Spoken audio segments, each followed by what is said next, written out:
మెచ్చుకునే విధంగా ఉందా? లోకం మెచ్చుకునే విధంగా ఉంటే ఆయనకు మహిమకరంగా ఉండవు. ఆయనకు మహిమకరంగా ఉంటే లోకం మెచ్చుకునే విధంగా నీ జీవితము ఉండదని నిన్ననే కదా, నిన్న ఆదివారమే చూసాం మనం. మరి ఇప్పుడు నీ జీవితం ఎవరికి మహిమకరంగా ఉండాలి? నీ కొరకు ప్రాణం పెట్టిన నీ ప్రభు అయిన యేసుక్రీస్తుకు మహిమకరంగా ఉండాలి. అందుకే అంటున్నాడు, నీ వాక్యం వారికి ఇచ్చి నానిక వారు లోక సంబంధులు కారు కనుక లోకం వారిని ఏం చేస్తుందంట? ద్వేషిస్తుంది. లేరు అపోస్తులు ఉండలేరు కనుక వీరిని తీసుకొని పో అని కూడా నేను వారి కొరకు ప్రార్థించటం లేదు, కానీ దుష్టుని నుండి వారిని కాపాడమని ప్రార్థించుతున్నారు. అంటే మనల్ని ద్వేషిస్తున్నటువంటి లోకంలో నుండి మనల్ని తీసుకొని పోమని మనం ప్రార్థించాలా? దుష్టుని నుండి కాపాడమని ఎదిరించడానికి శక్తిని మనం ప్రార్థించాలా? అది యేసుక్రీస్తు చేసిన ప్రార్థన. నేను లోక సంబంధిని కానట్టు వారును కూడా లోక సంబంధులు కాదు. అంటే అపోస్తలులు ఇప్పుడు ఎవరి సంబంధులు? అవునా? క్రీస్తు సంబంధులు కాబట్టి ఇప్పుడు వారు లోక సంబంధులు కాదు. క్రీస్తు ప్రభు ఎవరి సంబంధి? దేవుని సంబంధి కాబట్టి లోక సంబంధి కాదు. ఆయనను సిలువకు అప్పగించా, రాళ్లతో కొట్టి చంపాలనుకున్నారు. కొండపేట నుండి తలకిందులుగా అతన్ని పడదోసి చంపాలనుకున్నారు. ఎన్నో విధాలుగా ఆయనని చిత్రవదలు పెట్టారు. ఎందుకు? ఆయన లోక సంబంధి కాదు. ఇప్పుడు అపోస్తులు కూడా వీరు లోక సంబంధులు కాదు కనుక లోకం వీరిని ద్వేషిస్తుంది అని అన్నాడు. ఎందుకు ద్వేషిస్తుంది? మొన్నటి దాకా బాగానే ఉన్నారు కదా లోకంతో, అంటే లోకం నుంచి వేరు చేయబడ్డారు. అందుకే పేతురు అన్నాడు, మీరు చీకటిలో నుండి ఆశ్చర్యకరమైన తన వెలుగులోనికి మిమ్మల్ని పిలిచాడు కాబట్టి. ఇప్పుడు చీకటి వెలుగుని ద్వేషిస్తుందా? ద్వేషించదా? చీకటి వెలుగు కలిసి ఉంటాయా? ఇప్పుడు చీకటిలో నుండి వెలుగులోనికి వచ్చారు కనుక ఇప్పుడు మిమ్మల్ని లోకము ద్వేషిస్తుంది. ఒకతను సావాసం కలిగిన వాడు తన సావాసికులతోటి తిరిగాడు, తాగాడు, మంచిగా వారితో అన్ని విధాలుగా అనుకూలంగా ఉన్నాడు.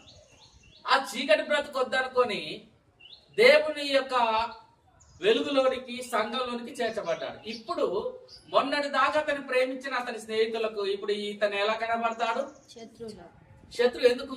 మనతో పాటు రాడు, మనతో పాటు కలిసి తిరగడు, తాగమన్న కాడ తాగడు, కూర్చోవన్న కాడ కూర్చోడు, మనకు అన్ని విధాలుగా విరోధంగానే కనబడతాడు. ఎందుకు? అతని ప్రవర్తన మారిపోయింది, లోకంలో నుండి వేరు చేయబడ్డాడు. ఇప్పుడు అదే లోకంలో ఉన్నవారు అతన్ని ఏం చేస్తారు? ఇంతకాలము ప్రేమించినటువంటి లోకం ఇప్పుడు అతన్ని ద్వేషిస్తుంది. అపోస్తుల పరిస్థితి అదే. యేసుక్రీస్తును వెంబడించినంత వరకు వారు లోకంలో బ్రతికినారు.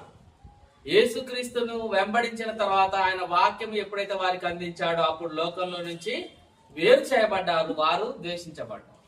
అది దేవునితో సహవాసం కలిగి ఉండడం అంటే.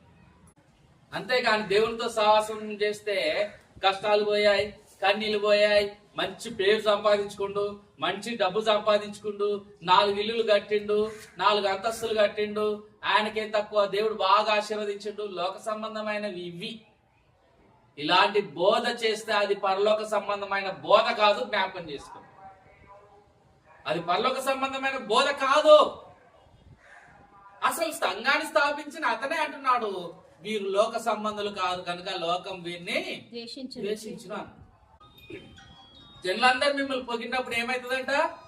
మీకు శ్రమ సంభవిస్తుంది. కాబట్టి మనకి ఎవ్వరి మెప్పు మనకు అవసరం లేదు. క్రీస్తును వెంబడిస్తున్నామా?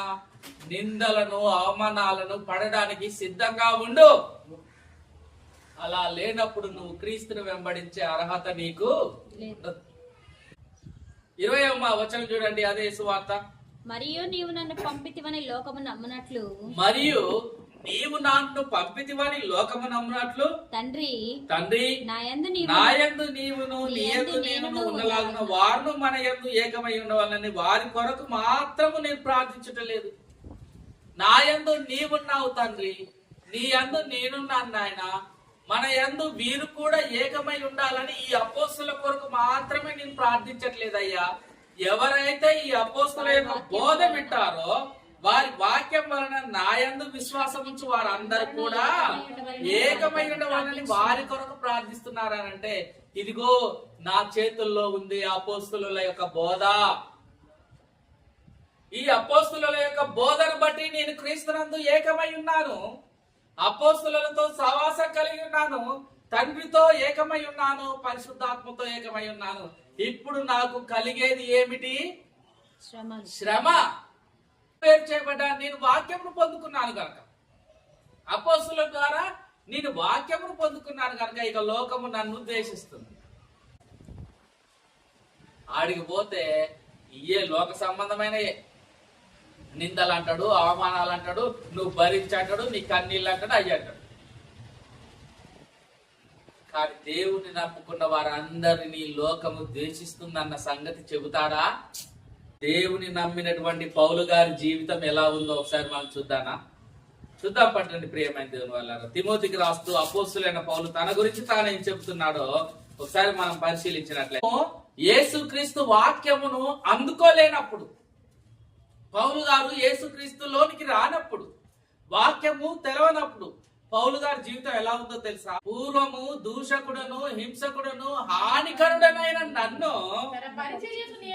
తన పరిచర్యకు నియమించి నమ్మకమైన వాడిగా ఎంచినందుకు నన్ను బలపరిచిన మన ప్రభు అయిన క్రీస్తు యేసుకు కృతజ్ఞుడనై ఉన్నాను. పూర్వం పౌలు గారి పేరు చెప్తేనే ఊర్లు గడగడలాడిపోతాయి. సౌలు వస్తున్నాడు మన ఊరికి అనంటే ఎవరి ప్రాణాలు గాల్లో కలిసిపోతాయో తెలియదు. అలాంటి పౌలు గారి జీవితం యేసుక్రీస్తు ప్రభు ఆయన లోనికి రాకముందు ఎలా ఉంది? పూర్వము హింసకుడుగా ఉంది, దూషకుడుగా ఉంది, హానికరుడుగా ఉంది. అలాంటి నన్ను తన పరిచర్య కొరకు నియమించినటువంటి మన ప్రభు అయిన యేసుక్రీస్తుకు ఎలా ఉన్నాడినా? కృతజ్ఞుడై ఉన్నాడు. తిమోతి రాసిన 2వ పత్రిక 3వ అధ్యాయం 12వ వచనం. క్రీస్తు యేసునందు సద్భక్తితో బ్రతకనుద్దేశించి వారందరూ. ఇప్పుడు చూడండి పౌలు గారు అంటున్నారు, క్రీస్తు యేసునందు సద్భక్తితో బ్రతకనుద్దేశించిన వారందరూ హింస పొందాల్సిందే. ఎందుకు? ఇది వరకు క్రీస్తు యేసునందు సద్భక్తితో బ్రతుకుతున్న స్త్రీలను, పురుషులను నేను హింసించాను, చంపాను కాబట్టి ఇప్పుడు నేను కూడా అదే జీవితంలోనికి వచ్చాను కాబట్టి అనుభవపూర్వకంగా అటు హింసించిన వాడును, ఇప్పుడు ఈనాడు ఈ దినమున నేను హింసింపబడుతున్నటువంటి వాడు. క్రీస్తులోనికి రాకముందు హింసించిన వాడును, క్రీస్తులోనికి వచ్చిన తర్వాత హింసింపబడుతున్నటువంటి వాడు. కాబట్టి ఏమంటున్నాడు? క్రీస్తు యేసునందు ఎవరైతే సద్భక్తితో బ్రతకనుద్దేశిస్తున్నారో వారు ఈ లోకంలో పొందుకునేది ఏమిటంట? హింస. మరి ఆడుందా నీకు సుఖం ఈ లోకంలో?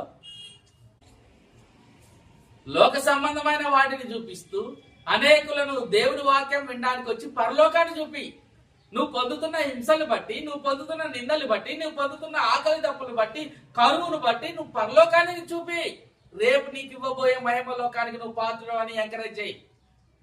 అంతేగాని మరలా లోక సంబంధంలో ఉన్న సుఖభోగాల వైపు నువ్వు చూపిస్తే ఇప్పుడు దేవుని వాక్యం ఎలా అవుతుంది? పౌలు కంటే గొప్పోడా? నీకు వాక్యం చెప్తున్న వాడు లోకంలో ఎవరైనా సరే. కానీ పౌలు గారు ఏమంటున్నారు? ఈ లోకంలో యేసుక్రీస్తు నందు సద్భక్తితో బ్రతకను ఉద్దేశించి వాడు హింస పొందుతున్నాడు అని అన్నాడు. ఆ యేసుక్రీస్తు ప్రభు కూడా ఏమన్నాడు? వారికి నీ వాక్యం ఇచ్చి ఉన్నాను, వారికి ఈ లోక సంబంధులు కారు కనుక లోకం వారిని ద్వేషించినోనే కదా హింసించేది. కాబట్టి యేసుక్రీస్తు నందు సద్భక్తితో బ్రతికేవాడు ఈ లోకంలో ఏం పొందుకుంటాడా అంటే పేరు పొందుకోడు, ఘనత పొందుకోడు, మర్యాద పొందుకోడు, ఇంకా ఏ లోక సంబంధమైన పొందుకోడు, గాని ద్వేషం పొందుకుంటాడు, హింస పొందుకుంటాడు. ఎవరితో సహవాసం కలిగి ఉంటే? యేసుక్రీస్తు ప్రభుతో సహవాసం కలిగి ఉన్న వాళ్ళకి. ఈ రోజు క్రీస్తు సంఘంలోనికి వచ్చిన మనం ఇంకా లోకంలోనే ప్రాకులాడుతున్నాం అని అంటే నిజంగా అర్థం చేసుకొని మనం క్రీస్తు యేసు ప్రభుతో సహవాసం లేని వారమే. దేవుని వాక్యాన్ని చేత పట్టుకొని ప్రతి ఆదివారం మందిరానికి వెళ్తూ ఇంకా సుఖభోగాల వైపు, కష్టాల వైపు, ఈ లోక సంబంధమైన వాటి గురించి మనం ఆలోచన కలిగి ఉన్నామంటే బాగా గుర్తు పెట్టుకోండి, మనం పరలోక సంబంధంలో కాదు, క్రీస్తు సంబంధంలో కానట్టే. ఎందుకు? నీ జీవితంలో హింస లేదు, నీ జీవితంలో శ్రమలు లేవు, నీ జీవితంలో ఫలాలు లేవు.